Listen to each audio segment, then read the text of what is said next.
Bonsoir à tous et bienvenue dans les 19h.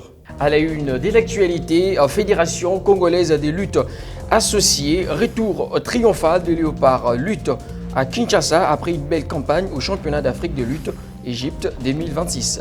Présidence de la Ligue en foot, Bosco Mweu passe le flambeau à Timothée Menayame. En Ligue des champions de l'UEFA, le Paris Saint-Germain élimine le Bayern Munich et se rapproche d'un doublé historique. Débutons ce journal avec la lutte. Retour triomphal des Léopards lutte à Kinshasa. Les athlètes congolais engagés au championnat d'Afrique de lutte 2026 à Alexandrie en Égypte ont été accueillis en héros.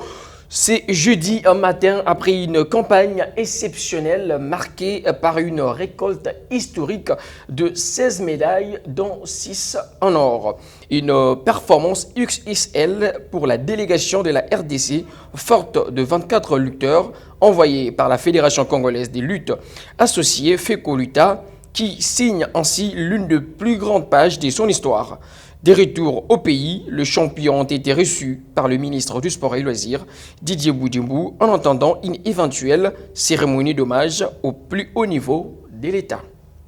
À quelques jours du scrutin, Bosco Mweu renonce à sa candidature à la présidence de la Fédération congolaise de football association dans une correspondance adressée au président de la commission électorale de la fédération. Le président honoraire de la LINAFOOT évoque des raisons de convenance personnelle. Intitulée Lettre de désistement, la correspondance précise: par la présente, je viens porter à votre connaissance ma décision de me désister de ma candidature à la présidence de la FECOFA pour des raisons de convenance personnelle. Ce désistement est fait de manière volontaire et sans réserve. En conséquence, je renonce à toute prétention liée à la dite procédure. Je vous serai gré de bien vouloir prendre acte de ces désistements et d'en tirer toutes les conséquences des droits. Veuillez agréer, Monsieur le Président, l'assurance de ma considération distinguée. La lettre est datée du 6 mai 2026 à Kinshasa et signée Bosco Mweu Beya Kofela. La Ligue nationale de football LINAFOOT a officiellement tourné une page de son histoire hier à l'occasion de la cérémonie de remise et reprise entre le comité sortant et la nouvelle équipe dirigeante. Bosco Mweu a passé le flambeau à Timothée Menayame. La cérémonie s'est déroulée au siège de l'institution dans la commune de la Gombe. Suivez. C'est une nouvelle page qui s'ouvre à la Ligue nationale de football, la LINAFOOT. Après 8 années à la tête de l'instance, le comité sortant, conduit par le président honoraire Bosco Mweu, a officiellement transmis les règnes à son successeur Timothée Menayame, fraîchement élu.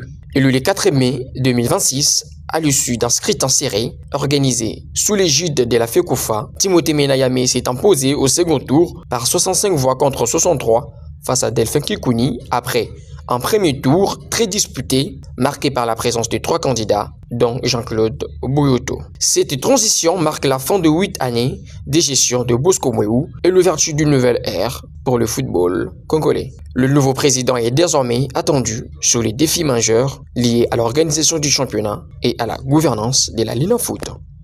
Restons à la LINAFOOT avec le programme de la 3e journée de play-off de l'Illico Cash Ligue 1 prévu ce week-end.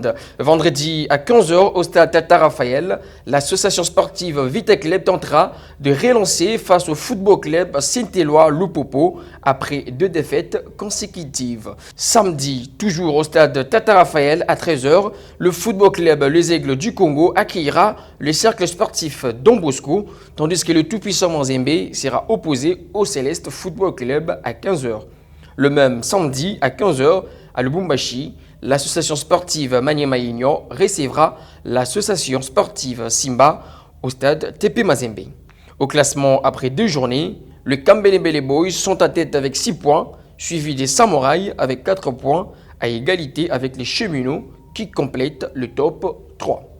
En Ligue des champions de l'UEFA, le Paris Saint-Germain élimine le Bayern Munich et se rapproche d'un doublé Historique hier soir à l'Allianz Arena, les deux équipes se sont neutralisées sur le score de 1-1 en demi-finale retour de la compétition au score cumulé de 6-5 en faveur du PSG. Commentaire. Le Paris Saint-Germain a validé son billet pour la finale de la Ligue des Champions de l'UEFA malgré son match nul de 1-1 face au Bayern Munich mercredi soir à l'Allianz Arena. Le Parisien a rapidement ouvert le score dès la 3e minute par leur attaquant Ousmane Dembélé avant l'égalisation tardive des Munichois dans les temps additionnels à la 90 plus 3e minute par Henry Kane. Grâce à leur succès, 5-4 à l'aller, les hommes de Luis Enrique se qualifient avec un score cumulé de 6-5.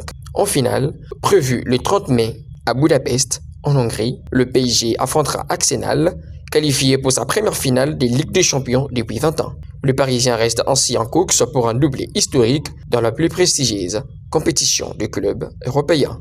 Toujours en Europe, en Ligue Europa, le demi-finale retour se dispute ce soir. Fribourg affronte Braga, Aston Villa défie Nottingham Forest. En Ligue Europa Conférence également, Strasbourg contre Rayo Vallecano, Crystal Palace face à Shakhtar Donetsk. Ce journal est terminé. Si vous nous avez pris en cours, voici le rappel des titres. Fédération congolaise des luttes associées, retour triomphal de Léopard Lutte à Kinshasa après une belle campagne au championnat d'Afrique de lutte Égypte 2026. Présidence de la Ligue en foot, Bosco Mwewu passe le flambeau à Timothée Menayame. En Ligue des Champions de l'UEFA, le Paris Saint-Germain élimine le Bayern Munich et se rapproche d'un doublé historique. C'est complètement la fin de cette grande édition du journal. Écoutez, toute grande réussite naît de débits simples, souvent invisibles, mais essentiels. Et pour tout le programme sur votre chaîne 100% Sport, vivez heureux et vivez 100 ans. À très bientôt.